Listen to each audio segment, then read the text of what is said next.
a player that is turning heads at Eagles camp and at the wide receiver position. He's making everybody very uncomfortable. We're going to be talking about him. We're going to be talking about a few other things as well regarding the Philadelphia Eagles and some updated news on potentially a new stadium.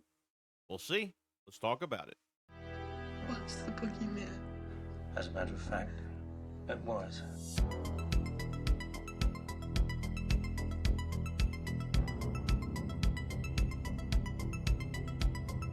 What's going on, guys? Hope it's on a fantastic day. So we're going to be going after the wide receiver group because obviously Terrace Marshall is turning heads at camp. Now, I wonder why this is happening and why he's doing so good. And yes, we have a lot more days. Next 4 to 5 weeks are going to be really crucial, but it would be nice for some of these receivers to really step up. Anaya Smith should be able to step up. Johnny Wilson should probably make the roster because he's got a lot of value with his blocking, but he's a 5th, 6th round pick, so I can't make a big deal out of trying to hurry this up with him. You know, I'm not really working towards a Giles Jackson, an undrafted, a tryout guy trying to be a pure depth receiver. But if one of your receivers gets hurt, okay, if Devontae Smith gets hurt, you're screwed. A.J. Brown gets hurt, you're screwed. If Jahan Dotson gets hurt, you're still kind of screwed because with Jahan Dotson on the field, you can move A.J. Brown around. You can move Devontae Smith around, okay? And because you have to respect, defenses have to respect Jahan Dotson's speed. And since the Eagles didn't pick up his 5th-year option, which we all know why, you're already paying 2 receivers right now, and they're not paying him, and he's going to look for a bigger contract after this year. So somebody really needs to step up. You know, you might not have anybody, okay, depth-wise at receiver for the future. Might have nobody here. Terrace Marshall, though, former 2nd-round pick in 2021. The only issue with him right now is he has to stay healthy. Okay, he was with the Raiders last year on a 1-year deal. He only had like 3 catches for like 40-something yards, so you know he wasn't even a starter last year. And I'm just saying I didn't follow the Raiders last year. Every year before that, the guy's been hurt.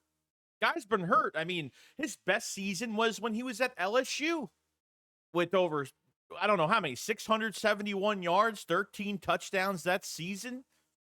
And then, you know, before that, in high school, he had a broken fibula. Then he got to the NFL, okay? He had a foot injury in 2021. In 22, he had a shoulder strain and a leg strain in preseason. And then in 23, he had a back injury. So he's probably more healthy now because he barely played last year. So the Raiders didn't have him as a starting receiver, so I guess they didn't run him into the ground. This is a perfect opportunity for him in his prime and a guy that's kind of looking for a revival in his career. And that's where we're kind of at with Terrace Marshall and kind of where he's been this entire time. I didn't know he had this many injuries because that's pretty bad in itself. Remember, A.J. Brown came out and said at the press conference about, you know, Terrace Marshall is going to make the wide receiver room very uncomfortable. And he said that's a great thing in terms of added competition. I think we all know this depth at receiver is just, yeah, it's nothing that you can really count on where a guy can come right in and you'd be like, okay, he could do something. You know, is there a guy that can come in that could free up AJ or Devontae Smith?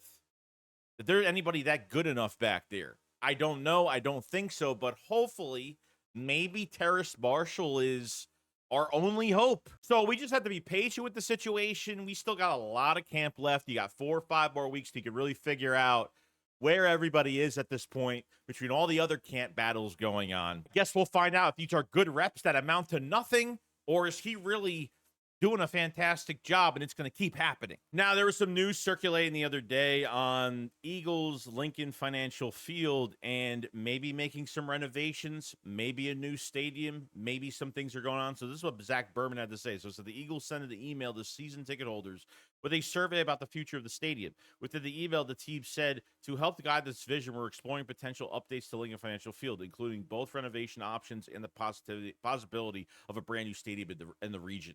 So this one is an interesting one for me because what the fans want and what Jeffrey Lurie wants are 2 different things because one is for football and one is for business, okay? But when it comes to renovating, like major ones, even building a new stadium, from a football aspect, it's a bad thing if you're going to add a dome or something like that. Remember, Jeffrey Lurie put out a statement last year that he would love to put a dome on the stadium because, you know, it's more money for Philadelphia.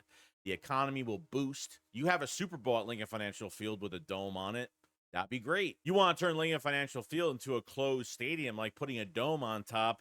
There's going to be some differences there because as a business standpoint, you have you can have the Super Bowl there. You could have any type of concerts or any type of things that are going on over there. All it does is boom the economy of Philadelphia. It's good for the city when that happens. Any city that has a major festival, concert, you name it, even the Super Bowl, the hotels are going to boom. The restaurants are going to boom. I mean, everybody's making money. It's really good for a city like that when there's something that big going on. And how Jeffrey Lurie's thinking about it, it's money and it's big business. And to the fans, it might be a little bit more different. The Eagles have always been an outdoor team that can play in any type of weather conditions, other than these other teams that have domes where they are praying they get first seed, so they have home field advantage in a dome.